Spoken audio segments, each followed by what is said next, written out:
Next interview is with John Reznikoff of University Archives. We're here at the Boston International Book Fair. It's November 15th, 2014. And John, like I ask everybody, tell us something about your background, your family, where you went to school, where you grew up, or where you lived, et cetera, et cetera. A little biography.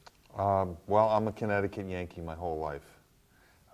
Grew up in West Hartford, Connecticut, and then moved to Fairfield County when my dad, who was a professor of psychology at Fordham, got a job in New York. My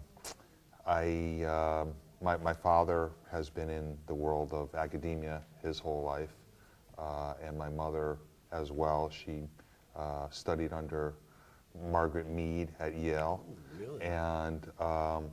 And at age 18, a year into college at Fordham, I went to my parents. I said, I'm quitting. They said, what do you mean you're quitting? I said, I want to start my business. I want to go into the business world. And my father incredulously said, you're going to quit school to sell pieces of paper. And my mother said, you know, John, you should do it, because if you don't try it, you'll kick yourself later in life. Yeah. And so I did try, and 2 years into my career, it became 1980, and the market kind of crashed. Mm-hmm. And I was just too proud to go back and say, I want to go back to school. So I worked really, really hard. And the funny thing that I tell people, my father is, he left about a year and a half ago, and he's still keeping an eye on me from out there. Hopefully. But he would ask me until I was 35, that was the age, when I'm going back to school. Was the cutoff point for him was 35? Yes. And then, you know, I guess gradually he realized that I had achieved some degree of success in the business that I was in. And he also realized that I achieved some degree of education in the business that I'm in handling the types of things that I handle. So I think he recognized that, and it was kind of interesting. Do you have any siblings? I have an older sister, an older brother, and two stepsisters. Do any of them have any interest in what you do? Not really. Again, I think, you know, in my family, there are writers, and they all have graduate degrees, and I'm the one merchant. Yeah, you're in commerce. Exactly. Exactly. What got you turned on to autographs? So let's go back a little bit. Tell us what you do and why you do it. Okay. Well, I specialize in, you know, people ask me what I do, and I don't say I'm an autograph dealer. I don't say I'm a book dealer. I don't say I deal in relics. They ask me what I do, and it's pretty simple because I get their eyebrows to raise. I'm a treasure hunter. That's what I do. Right. I buy and sell relics and documents related to famous people in history or famous events. But I wasn't always in this field. I started out, I guess the first time I ever bought and sold, I was 8. And I had a stamp collection. Okay. And I started at age 13, I was into baseball cards. And I bought and sold baseball cards. But I sold my baseball cards to buy more stamps. And I started, my first company was a stamp company, actually. Yeah. And I still have that company. I still own it. My partner runs it. That was 1978 that I went full time. But I used to go to shows, and I found it to be a big thrill that I could go to one booth, buy something for $50, and because I had a little bit of knowledge, could walk 3 booths down and sell it for $75. Yeah. And that was a big thrill. It was. It's a turn on. Yeah. So you started in 1978. 1978. When did you become a member of the association? 1991 or 2, I'm guessing.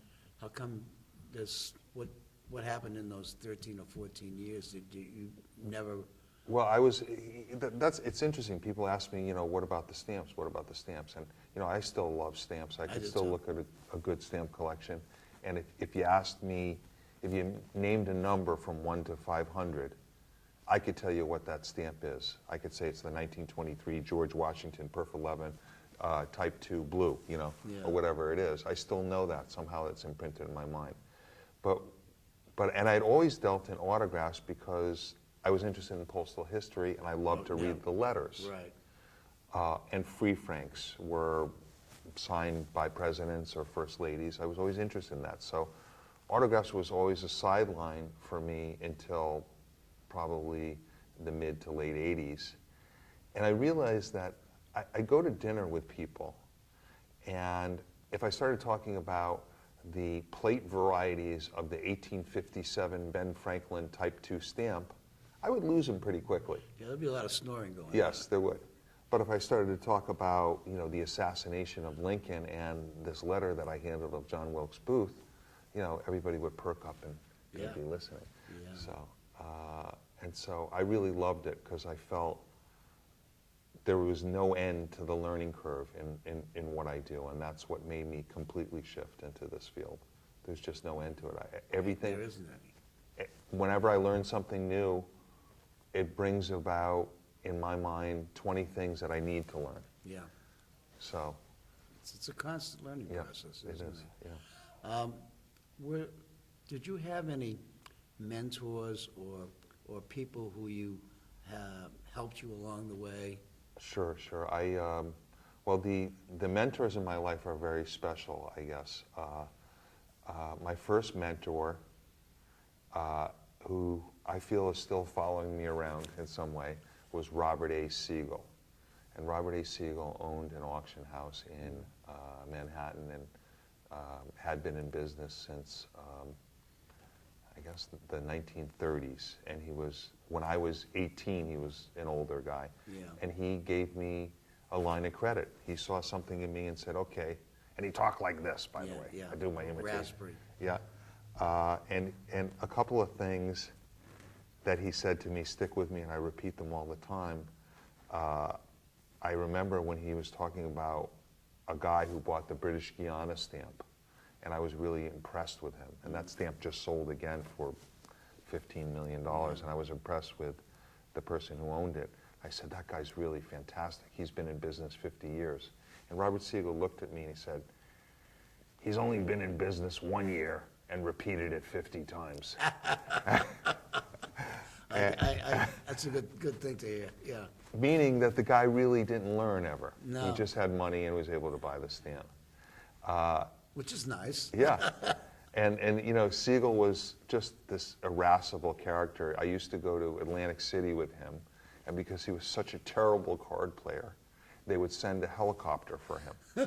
and the helicopter would arrive at the heliport in Manhattan, and we'd go and we'd gamble, and my room, which was comped, you can imagine how bad a card player he was. Oh, yeah. I remember I was so impressed because when I showed up in my room, there were matches that had my name printed on them.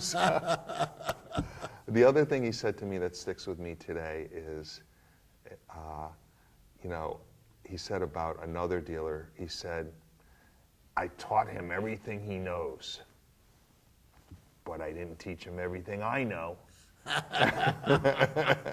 That's a good, Yeah. another good statement. So he was a great mentor to me, and he was somebody who I really loved, and he was kind of a surrogate grandfather. Yeah. The other mentor I had was the great Charles Hamilton, Oh, yeah. another guy who I imitate his voice. Mr. Reznikoff, come sit over here. Yeah. And so I used to go to Hamilton's office. He was the dean of autographs, and he was kind of a hunched over, smaller guy, and I'm a big 6'1", Yeah. 200-pounder, but I would sit in this couch that I think he had specially Oh, yeah. made because I would sink in it, and he'd be on a chair, And looking down. and I'd be looking up at him like this. Yeah, that was on purpose. And I would go there, and I learned a lot from him. Oh, yeah, absolutely. And I can remember I'd say, I think this Abraham Lincoln's real. And he'd look at me and he'd say, of course you do, Reznikoff, because you're an idiot. and then he'd show me why. Yeah. He'd show me why. He brought me through, stroke by stroke, and he was just a terrific guy who worked till the day he died. Right. By the way, Siegel did too. Yeah, I think I will too. And I know I will. These are people who die with their boots on because Right. they love what they're doing, and their Absolutely. life is fulfilled.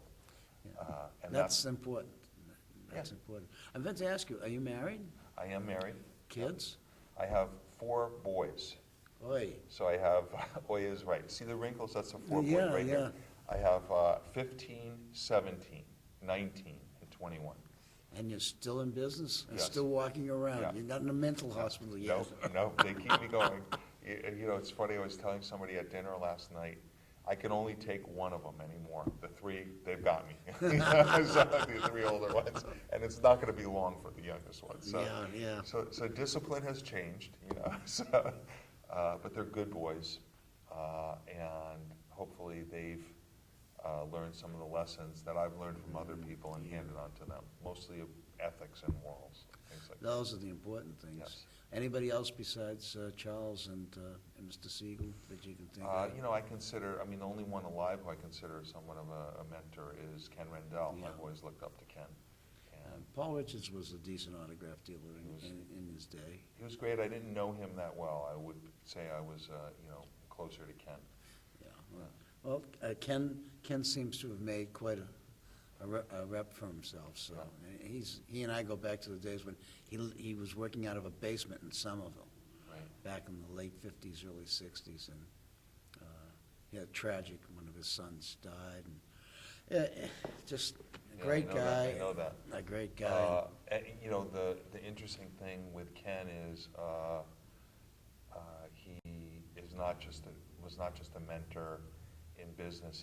He helped me out when I had a difficult family situation, one that we kind of shared notes on. Yeah. And he was incredibly thoughtful and mindful in that Yeah, situation. Yes. Yeah. And he's a wonderful writer, too. Yep.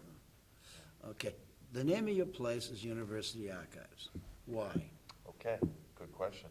I call my company University Archives because I started my company when I was at Fordham University, and I had this concept that I wanted people to think, here's a nice young man who's working his way through college by buying and selling. Little did they know I would be seduced by the business world, and I left college.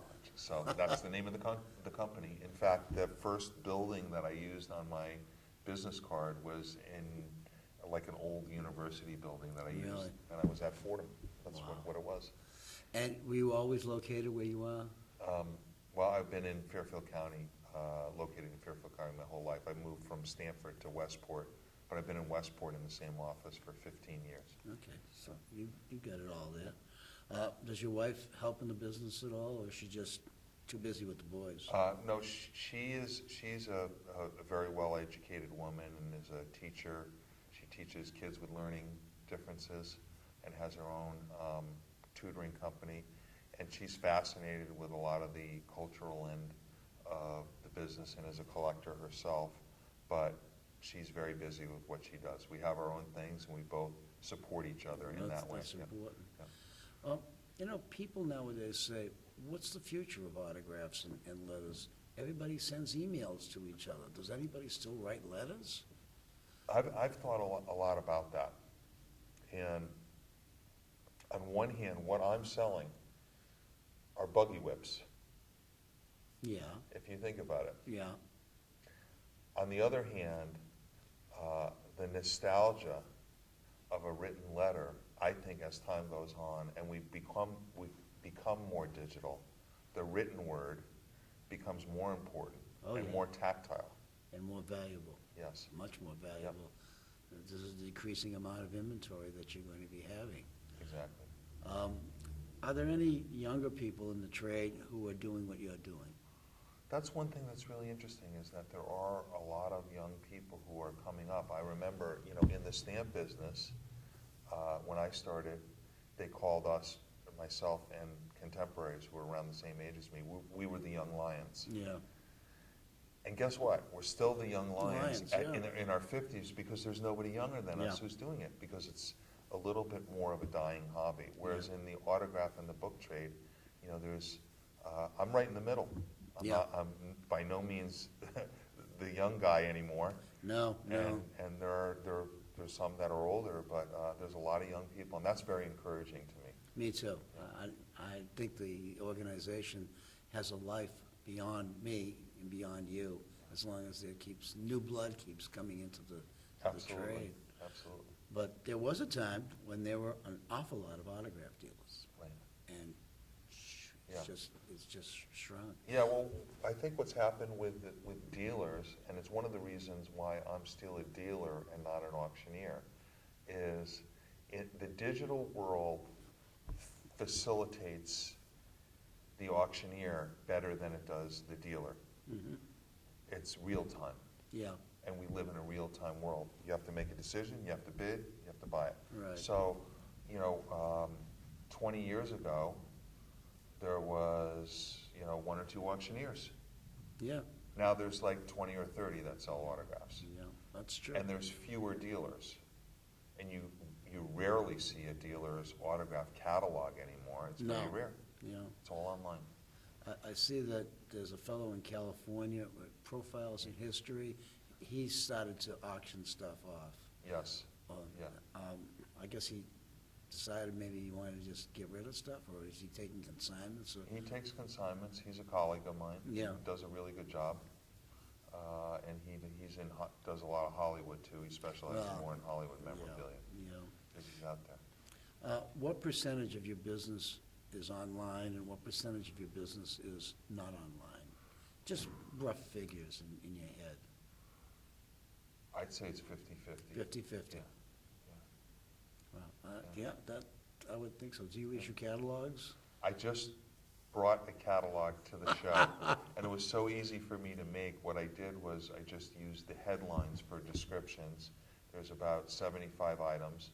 It took me 2 weeks to put it together. It's the first catalog I've done in 4 years. Really? Yeah. Did you do it specially for the fair? Well, I did it for the fair, but I didn't put in the catalog it's for the Boston Fair, because I wanted to have a 4-year lifespan. Yeah, So, right. I don't blame you. Before I let you go, and I know you have to leave in a couple of minutes, I want to ask you what you see as the future of our trade. What do you see as some of the problems we're going to be facing? What do you see as some of the things that might be occurring 5, 10, or 15 years down the line? If you can look in a crystal ball.